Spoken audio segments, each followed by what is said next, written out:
Hello दोस्तों। रूसी के महान लेखक लियो टॉल्स्टॉय की तरह यह भी कहानी प्रेरणादायक, इंस्पिरेशन और इमोशनल स्टोरी से भरी हुई है। तो चलिए सुनते हैं। कभी रूस के एक छोटे से गांव में एक वृद्ध बाबा रहते थे। उनका नाम था बाबा निकोलाई। वह साधारण कपड़े पहनते, लकड़ी की छोटी सी झोपड़ी में रहते और अपनी बगीचे में उगाई सब्जियां खाकर जीवन यापन करते रहते। गांव वाले उन्हें आदर से बुद्धिमान बाबा कहते थे। लोग दूर दूर से उनके पास जीवन की उलझनों का हल पूछने आते थे, पर बाबा किसी को सीधे उत्तर नहीं देते थे। वह एक कहानी सुनाते, एक छोटा कार्य करवाते या किसी कार्य की ओर इशारा करके व्यक्ति को सोचने पर मजबूर कर देते थे। एक दिन एक गरीब किसान रोते हुए बाबा के पास आया। उसने कहा, बाबा, मेरे खेत में कुछ भी नहीं उगता। मेरी मेहनत व्यर्थ जा रही है। लगता है ईश्वर मुझसे रूठ गए हैं।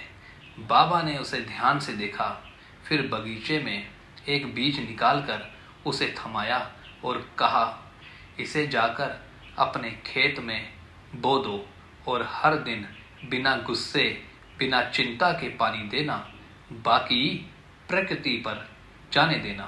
किसान चला गया। उसने वैसा ही किया। महीनों बाद जब वह फिर बाबा से मिलने आया, उसके चेहरे पर चमक थी।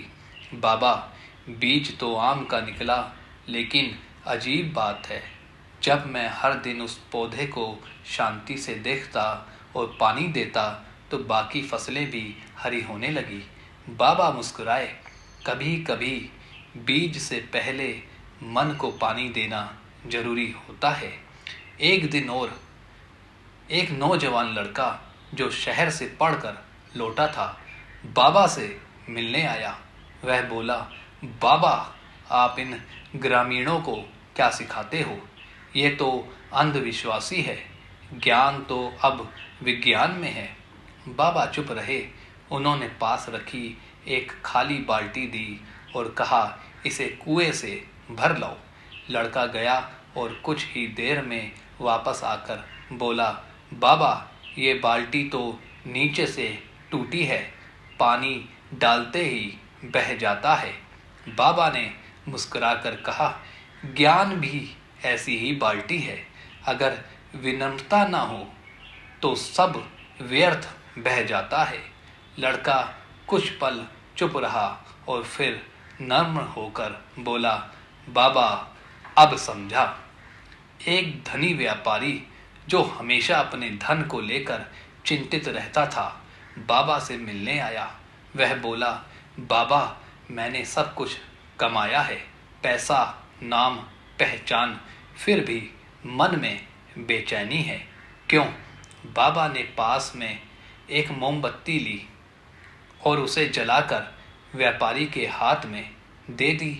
फिर बोले, इसे लेकर बगीचे में जाओ और जब तक ये जले अंधेरे को ढूंढो और उसे जलाकर नष्ट करो। व्यापारी कुछ देर बगीचे में भटकता रहा, फिर थक कर लौट आया। बाबा, अंधेरा कहीं नहीं मिला। जहाँ मोमबत्ती ले गया वहाँ अंधेरा भाग गया। बाबा बोले, बस यही जवाब है। जब भीतर प्रकाश चलता है, संतोष, करुणा और सेवा का, तब लालच, भय और बेचैनी भाग जाते हैं। एक दिन गांव की एक 14 साल की बच्ची राधा रोज बाबा के पास आती थी। वह बाबा की बातें ध्यान से सुनती, उनके साथ बगीचे में काम करती और कभी कभी उनके लिए भोजन भी बना लाती। एक दिन उसने पूछा, बाबा, क्या मैं भी आपके जैसी बन सकती हूँ? बाबा ने मुस्कुराते हुए कहा, तू तो मुझसे कहीं आगे जाएगी, क्योंकि तू सवाल करती है और सवाल करने वाला ही सीखता है। राधा ने वर्षों तक बाबा से सीखा। फिर जब बड़ी हुई तो गांव की पहली महिला शिक्षक बनी। उसने सैकड़ों बच्चों को पढ़ाया और बाबा की तरह बिना क्रोध, बिना लालच, सच्चे प्रेम से सभी को जीवन की राह दिखाई।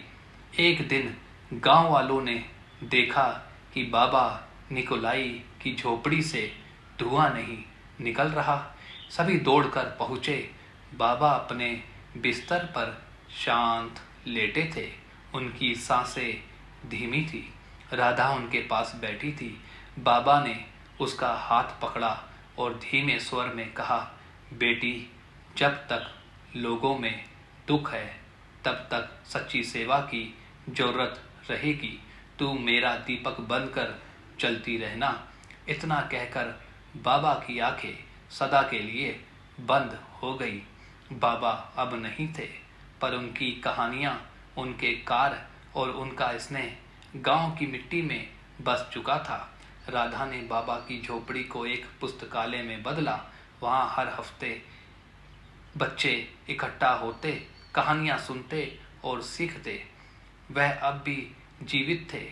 हर उस मन में जो सेवा करता है, हर उस बच्चे की मुस्कान में जो सच्चाई से जीता है, और हर उस विचार में जो इंसान को इंसान से जोड़ता है। ज्ञान जब सेवा से जुड़ता है तभी वह जीवन को बदलता है। धन्यवाद।